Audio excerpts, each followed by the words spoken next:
way of capillary action. It has taken water, so we're going to see something soon. Water is going to come out. Water is coming out. Yes. I need to have the water here, so I block it with my hand and maintain the pressure. As long as you see, it's heavy, it's very heavy now. It means that water is in here. Once the pressure is here, I can be like this. It can be like this for 100 years. The water will still be there. The pressure, it will not go back.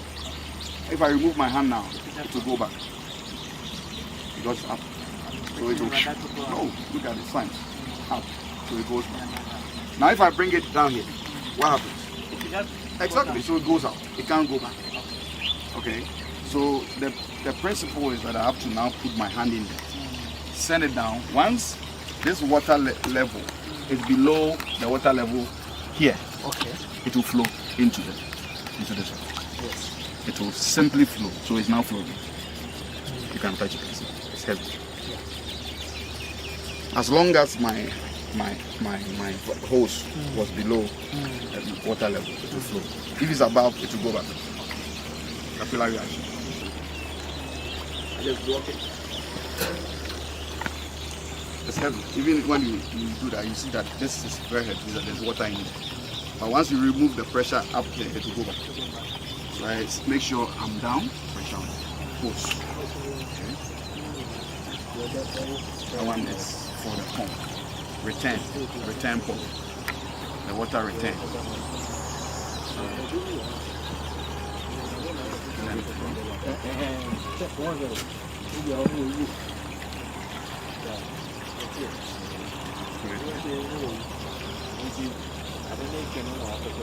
There are times that you still have dent trapping inside. No. During its work. So you have to always be careful. When you see stuff like that, you have to check it. Get it sorted.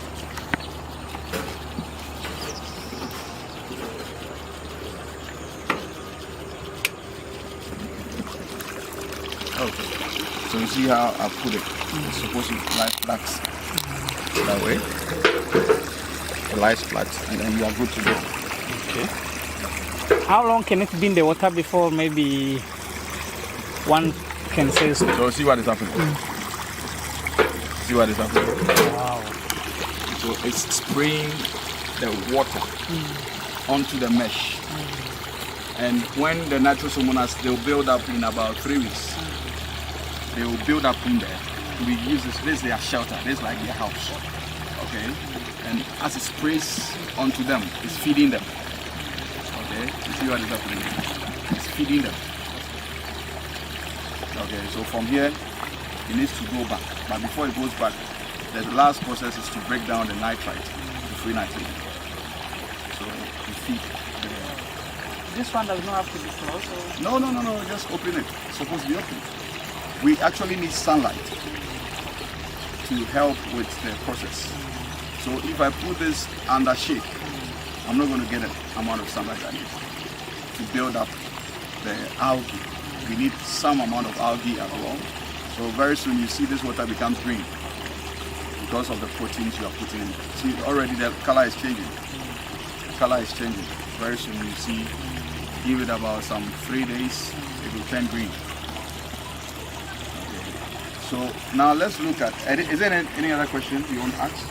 No, I was asking how long this can be in the water, the pumps. The pumps can For be... one can say maybe it's now because in water so long, can it serve it? No, it doesn't have any problem. It's made for water. So it can be in water for a lifetime. These pumps are very strong, very durable ones for that matter. So as long as it's working, as long as you have it sorted out. That's what I'm saying. Sometimes the way it's moving, you come and it's not moving the best way possible. You take it, put it off, open it and check. How will we be able to determine the level of the speed of the water? Tell yourself that maybe it's a malfunction somewhere. Exactly. So now that's what we call the initial setup. If we decide that we want a marker and we mark this level of water, that is the level of water all the time the pond should have. At any point in time, once we started, even if all these holes, there are 5 of them, 1, 2, 3, 4, 5. If all these holes are working and bringing in waste, and at any circumstance, look at this, since it started working, it has not gone down below this level. So it means that if you come and then your water level is like close to the pump, it's close here. Yes. You're almost getting off the pump. Then there's a problem. It means that either the waste is blocking, is being blocked from coming, okay, or maybe something has restricted this from bringing the water in. So sometimes you have to come and check everything, make sure all the holes are well straightened out. Okay. At any point in time, if there's a restriction to flow, then this water will come down. Because this water is here because this hose is bringing it from here. Is that okay? So if this hose have any problem, then the water here will come down. The pump will always work, okay, as normal as it should. The only time you come and the pump is not working very well, you see that the water flow here is not as you see here now. Then you have to check again and then find out what is actually wrong. Can we decide to off it for some reasons? If there is like a electricity shortage or something, can we decide to off it? Yes, you can off it, but it's not advisable. It's not advisable because the system is such that if you off it, means that you'll not be feeding the nitrous bacteria. So it means that they cannot do their job, isn't it? That is the reason.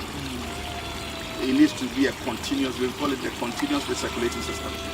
This is what we call the continuous recirculating. So it needs to be continuous. The only time you off it is when you are probably doing routine maintenance. That, oh, routinely I want to maintain my pump, check everything is okay. And you do that. Now, before you ask, in case you want to take away all the water. This is the question I wanted to ask. Okay. Under what circumstances will you have to change the water? Under this circumstance, if everything is working properly, you don't have to change the water. There are 2 major circumstances under which you have to change the water. Total change of water. One, when you identify there's mass infestation, maybe there's bacterial infestation among, we have the most common one is the tail rot. Sometimes you see the fingerlings having some tail rot. Okay, the tail is getting rotten, whitish substance, as if there's a sore on them. Generally, you see, there's a problem. Then you put off your pumps, and then you open the valve. For the water to flow. The water will just flow. So just channel it somewhere safe. The water will flow out. Almost everything. Is that okay? Good. Then the second premise under which you have to change the water is when you realize overfeeding are setting. At times you come and then the water is so brown and it's smelling like feed. Means that someone has gone ahead to overfeed the animals. So the water has become polluted. Now this is the way the water becomes polluted. When you feed them and they did not take the feed, in about an hour or 2, the feed sinks to the bottom. When it sinks to the bottom and they are not eating, what happens is that mix up with their feeders? Aside that, it's going to rot. And if it's getting rotten, anaerobic degradation of the feed will use extra oxygen. Okay, it depletes the oxygen in the system. So that means that the oxygen that they machine will not be able to provide. No, it will overwhelm it. Okay, it will overwhelm it. The bacteria, the good bacteria, and then the nitrification system is supposed to help the fish to survive. The water becomes conducive for them. But if you artificially cause that problem, then it will affect them. You understand? So what it means that once you have excess feed in the system and they do not eat it, it will start getting rotten. The rotting process uses extra oxygen. That means that they will be depleted. they will not have enough oxygen to survive. So sometimes the most common precursor is that you see all of them coming to the periphery of the pond, try to gasp for air. All of them, almost all of them, at the periphery of the pond.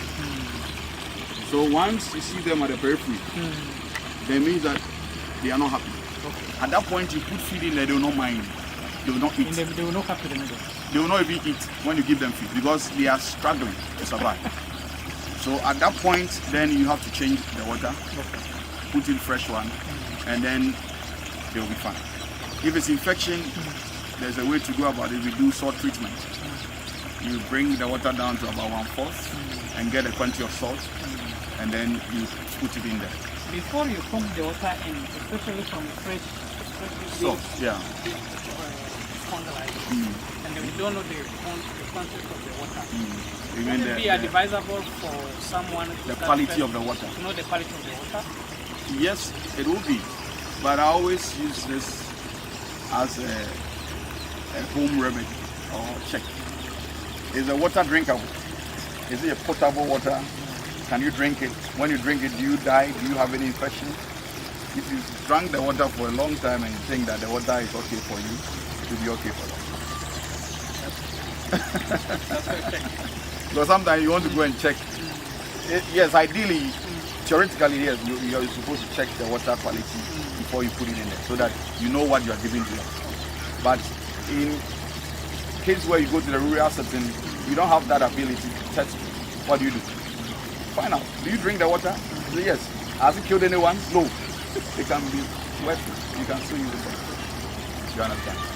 So these are some of the remedies you have to use. So going forward, you always have to check your pond once you are coming to feed them. Check, is it okay? The level of water. Sometimes, in some cases, I even mark it. Then I know that if I mark this and I mark that, the same amount of water is supposed to come here, and then it will set that level for me. So I know that under normal functioning, the water level should be here. And that level also should be there. As long as that level is there, the water level in this tank should be here. Simple. If I come and it has reduced, then there's a problem somewhere. First remedy. Can it reduce for some time and all of a sudden you start seeing coming up again? So usually what you can, the first remedy is to see. There are times that you find, because there's a lot of waste coming in, the waste comes to probably meet the mesh. You see the mesh, there's a hose. It comes to hit against the mesh like this. So then the waste blocks the tip of the hose, okay, because of the mesh that is catching it, the contact with the mesh. So sometimes the flow is restricted because when there's so much dirt at the tip of the hose, and then the mesh is not allowing it to flow through, then there's a problem. So what you first do when you come, you see the water level is too low, it's too close to the pump. So you have to remove. You don't have to remove it. You just do this. You try to pull it forth and back, and then try to push it like this, so that you can free the tip, the end, and then you do the same thing here. Okay. When you free the tip, then you watch. If the water level start coming up, then it's okay. So there was some dirt that was preventing it from coming.